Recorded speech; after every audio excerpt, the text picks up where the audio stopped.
Hi. So a week ago, I began to tell you about this journey that my wife is on, that we are on as a family, and she began treatment, and everything's going well. It's been about a week. Today is October 4th. October 4th. October is a great month in my life. I love October. October 1st is the feast day of St. Therese, Little Flower. It's also the day my father passed away. I have a nice little story about that. Okay, I'll tell it. I'll go right into it. So one day after he died, I'm Catholic. So I went to I don't know what, I was somewhere in Manhattan and I went to Mass. I used to go to Mass every day. Maybe I should have said that. It sounds like I'm boasting spiritually, but it's just a fact. I'd go to Mass pretty much every morning. And there was a plenary indulgence offered. And, that's where all your sins are washed away and all your purgatory time is gone. So I it was offered. I don't know why it was offered, but for some reason it was offered that day from the Pope. It was a Jubilee year or something. Forget the details. And the conditions were you need to go to Mass, go to confession. And I went to Mass, and you can offer a plenary indulgence for someone else. So my father was deceased, and I went to Mass, and I said, well, I need to go to confession. So I decided to go to St. Patrick's Cathedral in New York. And even though I've been around New York a long time, I rarely ever go into St. Patrick's. I mean, maybe a couple times in my life. And at this point, I wasn't. I decided to go a little bit more regularly after, but at this point, it still was pretty new to me. So I walked from the Upper East Side down to where St. Patrick's is, which is near Rockefeller Center, still uptown, but not on the Upper East Side where it was. And it's a lot of tourists, and I'm not really a big fan of really crowded, famous, quote unquote, famous churches sometimes. I mean, they're great, and people, there's nothing wrong with them. But there's a lot of people talking and filming and things. So I went to confession. And so then I had to say my penance, or do my penance. And once that was done, I could offer this plenary indulgence for my dad. So I walked around the church, and the church had a lot of naves, little tiny individual chapels, not separate rooms, but like a nave with an altar. Because years ago, every priest had to say Mass every day. So all these big older churches had many altars, so that priest could be saying Mass all day long.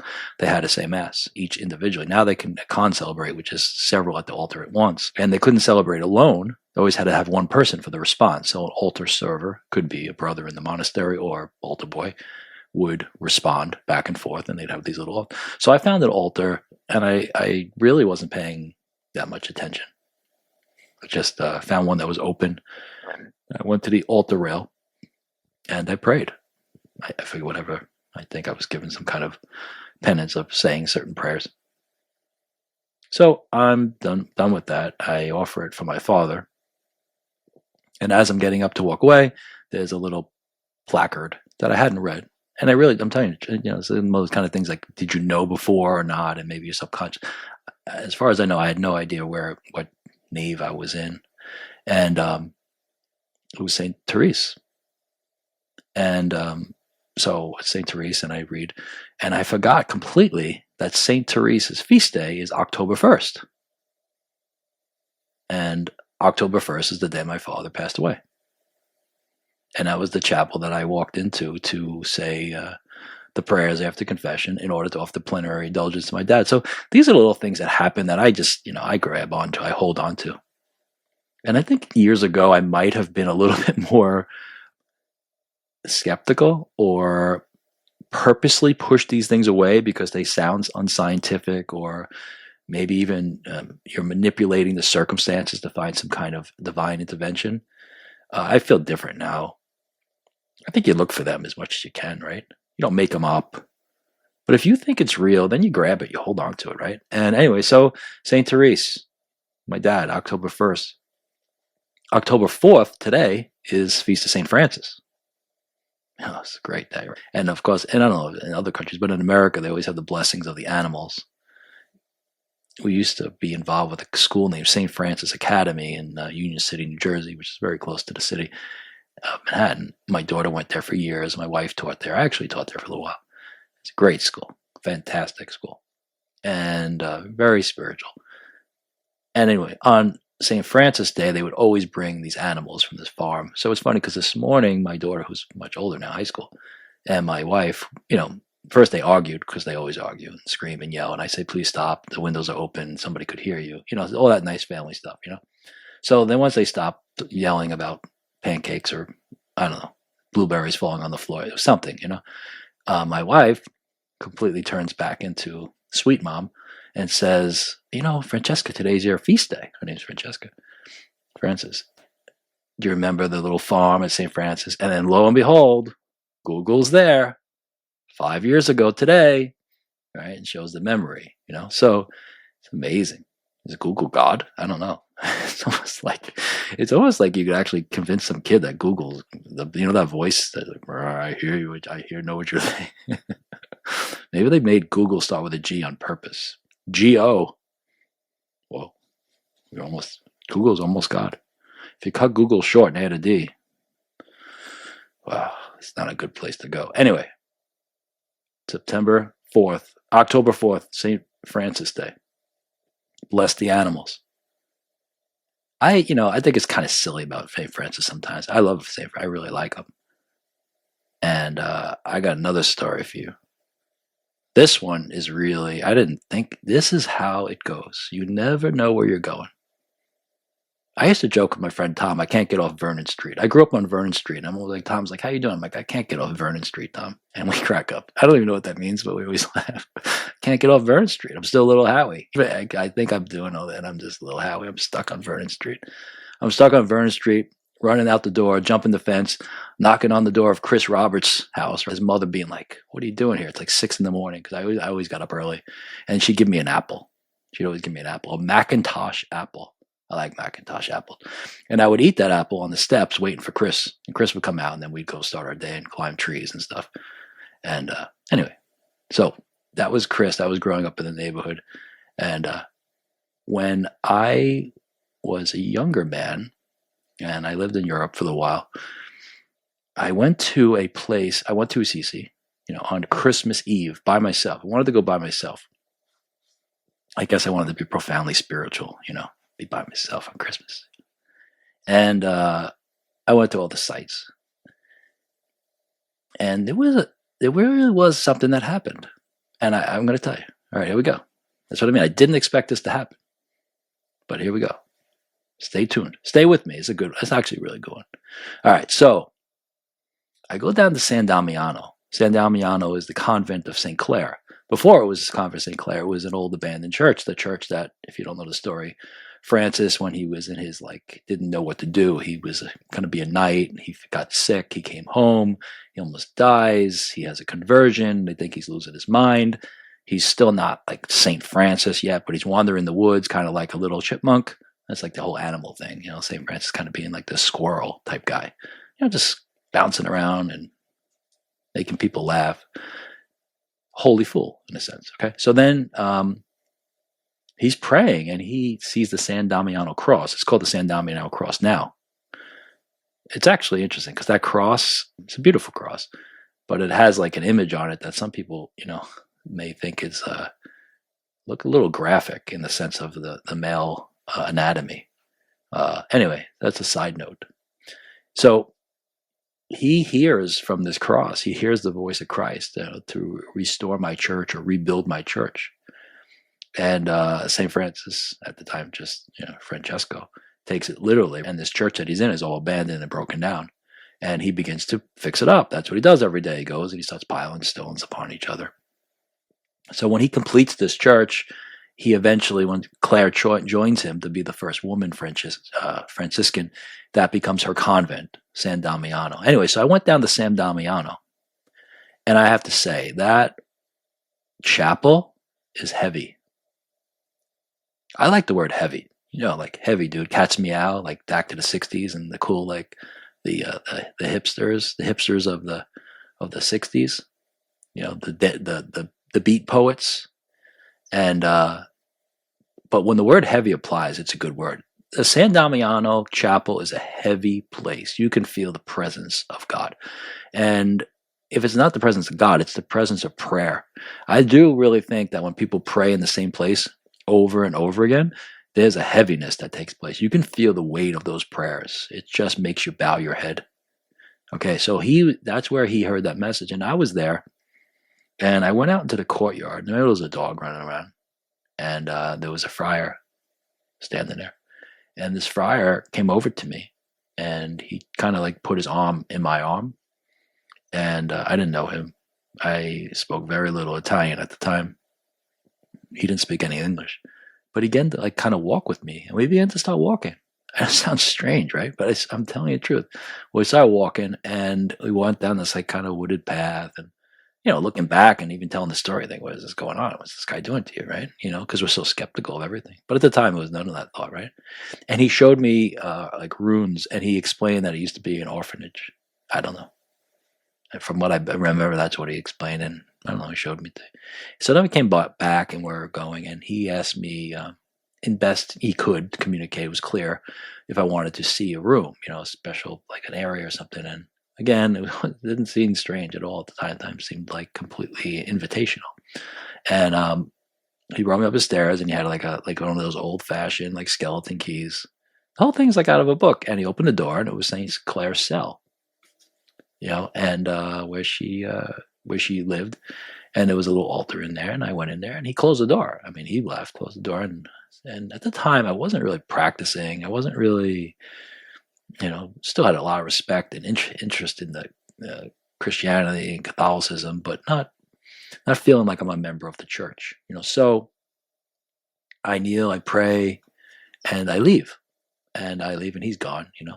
So let's see, like 2 years later, I go back with my wife, and we go to Assisi, and we go to sites, and we walk down to go to San Damiano. We'll kind of walk down a winding hill. We walk down this winding hill, and I'm telling you the truth, okay?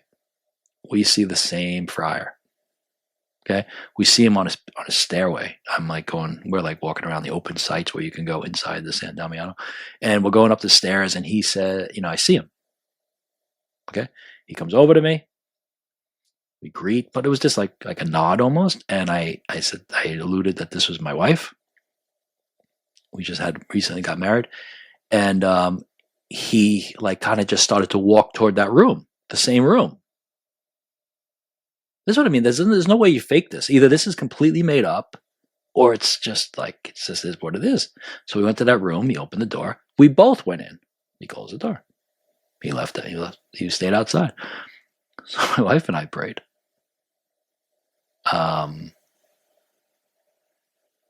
Magical, crazy.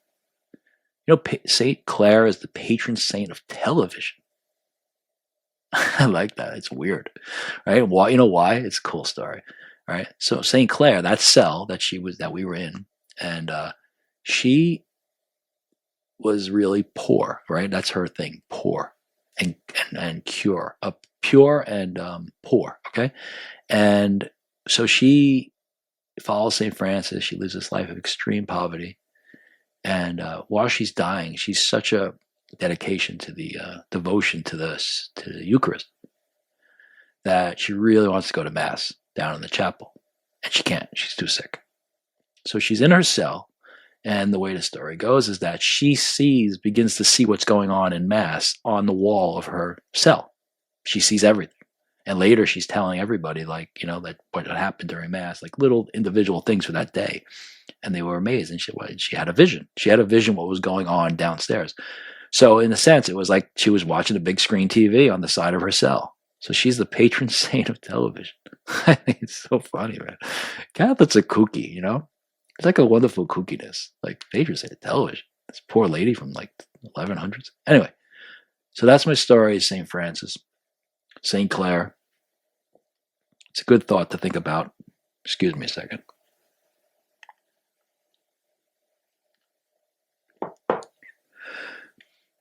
But I have to tell you, the reason October is my favorite month, it's not St. Therese, and it's not St. Francis. It's October 6th. St. Bruno. Whenever I think of St. Bruno, I laugh because I think of Bruno Mars. And I think there's that song too with the kids movie, something about Bruno. Not about Bruno. I don't know what the name is. The kids always sing song about Bruno. Bruno is my I don't want to insult any other my patron saints here, but I think he might be my guy. Bruno was, and any picture I see, he's bald, so it might be the hair. It might be the hair that attracts me. Bruno is the founder of the Carthusians. The Carthusians are just, to me, the real deal. Hardcore. They live as hermits, but as a community. So each one has their own little hermitage, and the hermitage are attached. They get together certain times of the day, not frequently like the other monks. And once a week, they take like a 3-mile walk. It might be longer than 3 miles, but they all walk as a community. It's the only time they really they have some other socializing, but it's really pretty much a hermit who lives together. And I just find them very interesting. And I feel like if I wake up in the middle of the night or I can't sleep, I really like to connect with them. I can feel like if I join in prayer that there's a Carthusian out there somewhere praying. And many times when they write books, they write by a Carthusian. They don't write anything else. They don't want to get any credit. So I think about how many Carthusians are probably in heaven. It's almost like they're in heaven. There's a great movie called Into Great Silence. One of great movies. There's no words spoken the entire movie. It's not a silent film. It's just they don't speak. So it's like 3 hours of the life of a Carthusian, and there's no talking. It's a good movie. It's really good. All right, so a week ago, she starts therapy. Everything's going well. The word on my mind right now is maturation. I used that the other day, and I had to do a spell check. I'm a terrible speller. So to be mature, right? The state of maturity, maturation, your maturation period, right? How long it takes you to mature. That's what's on my mind. I'm watching my daughter mature through this process of her mother going through treatment. God is miraculous. He always is at work. I'm watching her take responsibility for things that she didn't before. And I think that's how God uses these examples. He uses times in our life to, it's the olive, right? Olive gets pressed, and everybody either has to run away or get in line and work together. You either abandon the wagon or you start pushing the wagon out of the mud. It really comes down to that. You got to either, you're part of the family or you're not. And if you're part of the family and you stay in there, you get blessed. You grow. You mature. I like it. The coaching analogies come in, the team player. So maturation. All right, so the reason I think I brought it up, I wasn't sure, but I had to think about it, is that this combination of St. Francis, Therese, right? Therese was very young. I think she died at 24, right? And she's the patron saint of missions, and she never left the convent.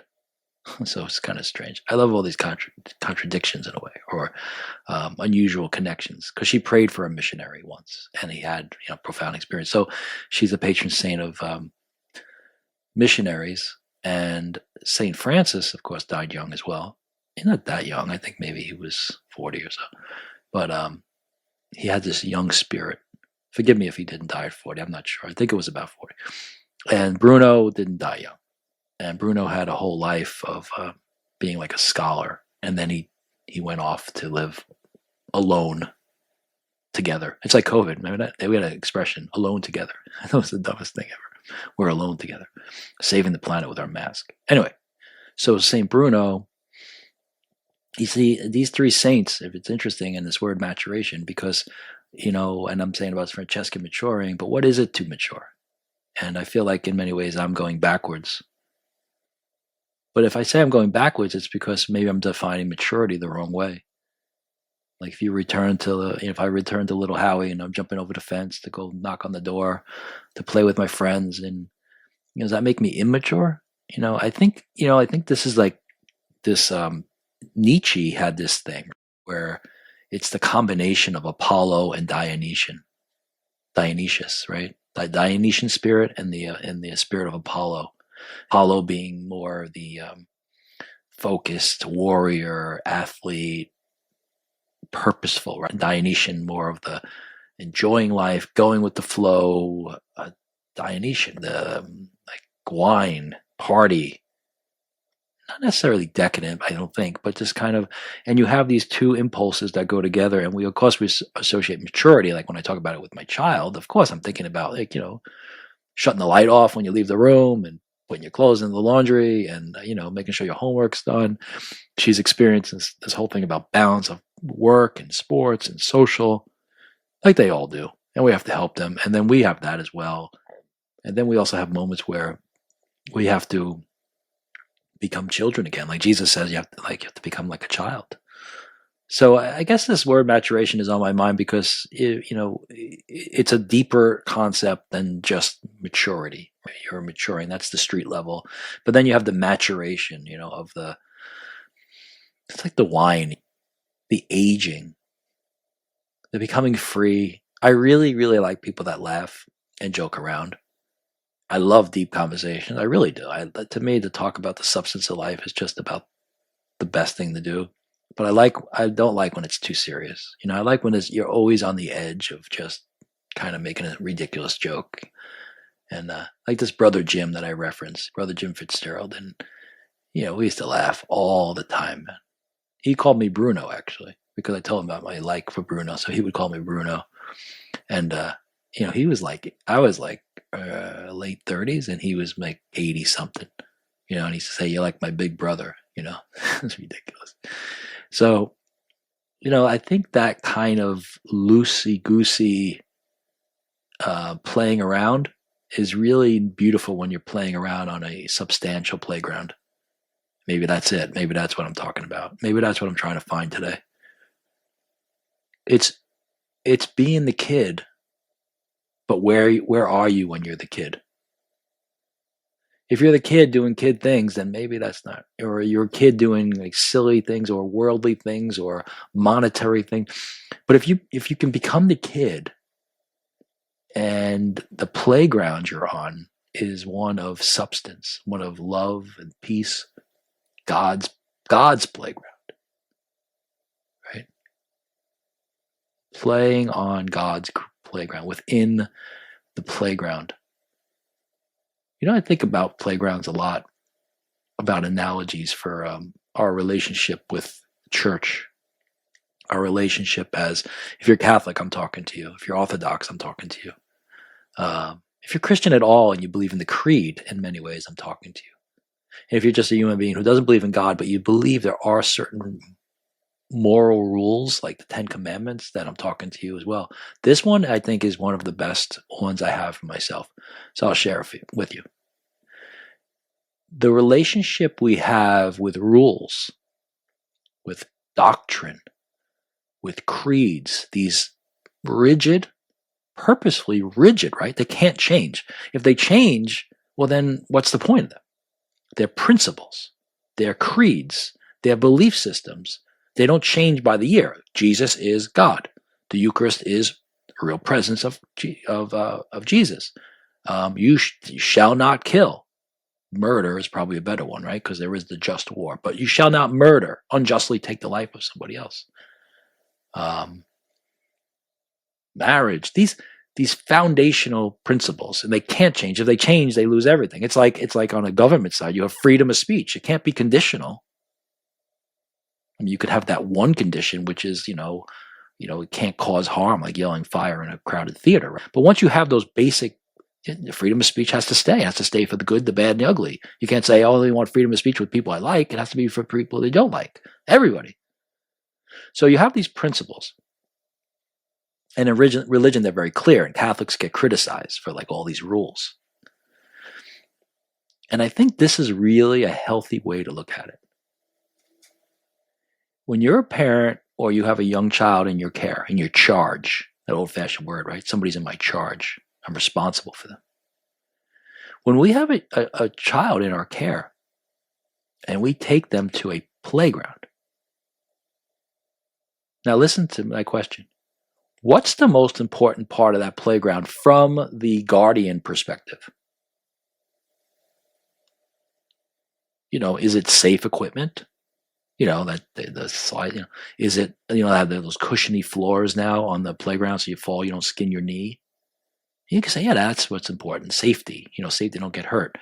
I say, okay, yeah. But when you're watching them play, what's the biggest fear? You keep an eye on them. The biggest fear would be them disappearing. I remember I was in Central Park once, and I lost. Francesca was like 3 or 4. We went to the Met together. I used to take her all the time, and she went through this like cinder block tunnel that was part of the playground. I couldn't find her on the other side. It's like a minute, but you know that feeling when you can't find your kid. I mean, you want to die. It's the worst feeling. Think about what God feels when you go away from him. He feels that for your whole life if you abandon him, right? Like he lost you. He knows exactly where you are because he's God. Anyway, back to the playground. For a parent to really allow and enjoy themselves watching the child play, a really good fence is the best part of the playground. A really good fence where they can't get out and there's only maybe one entrance in. So you can sit by the entrance and that child can run free on the playground, in the playground.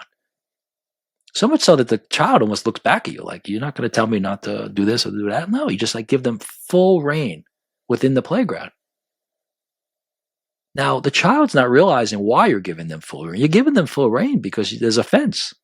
And your major concern of them being lost or taken is really squashed. That fear is gone. From the child's perspective, they're not thinking that. They're just thinking, my parent or my grandmother, my aunt, is giving me free reign to do whatever. This is awesome. In fact, I'm a little concerned. Why don't they watch me closer? And then they may fall and scrape their knee and all these other things. But in the big picture, they're safe. And the safer they are, the less we need to interact in a interference sense. We can interact in a fun sense, but we don't need to interfere with them. Don't do this, don't do that, stop, be careful. Because they're not going to get lost. They're not going to be taken by a bad person. Think about that in terms of religion, in terms of societal principles. If we have religion and we have teachings that don't change and principles in our government, and we stay in them, we won't get lost. So instead of these principles and ideas and doctrine confining us and holding us back, everybody's, the church keeps you down. No, the church puts you on a playground where you have ultimate freedom within the playground. And you're not going to get lost. Nobody bad is going to come take you. If you think you don't need those rules and you think it's impossible to get lost or impossible to get taken by a bad person, fooled, tricked, I don't know about that. Would you take that chance with your child? Would you just say, nobody's going to take that kid? They'll never get lost. You wouldn't do that. Why are you so sure you won't lose yourself? Why are you so sure that you won't get taken? I warn you, actually. I'm pretty sure we all can get taken. We all can get lost. And you know my analogies of treat other people like children and treat yourself like a child. We have to go back and forth, a parent to ourselves. And if you're a parent to yourself as a child, you better have a good playground with a good fence so you don't get lost. And nobody bad comes and takes you. And if they try, there's only one way out, and you're right by that door, and you protect them. You protect that child or you protect yourself because you got that narrow entrance. Jesus says it's a narrow gate. The rules that we have in society free us to become ourselves, not hold us back. The devil's major trick in modern society is to tell people that rules and doctrine and principle and constitutions suppress us. He wants us to break those rules for false freedom. Freedom for freedom's sake is not the goal. Freedom for salvation's sake is the goal. Freedom for wisdom is the goal. Freedom to pursue truth is the goal. Freedom to become yourself is the goal. Freedom, in order to be free, is chaos and dangerous. It's putting a blindfold in and running around as fast as you can within a 4 walls of stone. It's not going to end well. So next time you're in a playground, you see that good fence, remember, those things your parents tried to instill on you that you resent are really for you. The teachings of the church that you belong to, or mosque, or synagogue, whatever it may be, the principles of philosophy, the principles of government. So when this politics-wise, they want to change the rules all the time. It's not about modern or being a throwback, old-fashioned. It's about principles are a fence. And to change the principles is to pull the bars apart wide enough for people to slip through. I'm glad I'm thinking about this because it reminds me, to pray the creed. And when I pray the creed, that's what it means to me. Okay? Those basic prayers to know your constitution of your country and to vote. Okay? We're not going to get into politics here. So St. Bruno, St. Therese, St. Francis, bless all the animals, all those Carthusians out there, pray for us that we can know the love of silence. Bruno liked the quietness, not just the stillness and not the silent, but the quietness and what that word meant. He didn't say what it meant, from what I know, but it's a good one. And of course, he emphasized the quietness. It really opens the door that he wasn't talking about just sound. Are you a quiet being? Can you become quiet? Still. So it's a physical stillness, a mental, and everything, right? I love this stuff. I could talk about it all day. This has been good for my soul. Hope it's good for you. Thanks for listening to me. God bless you. Have a great day.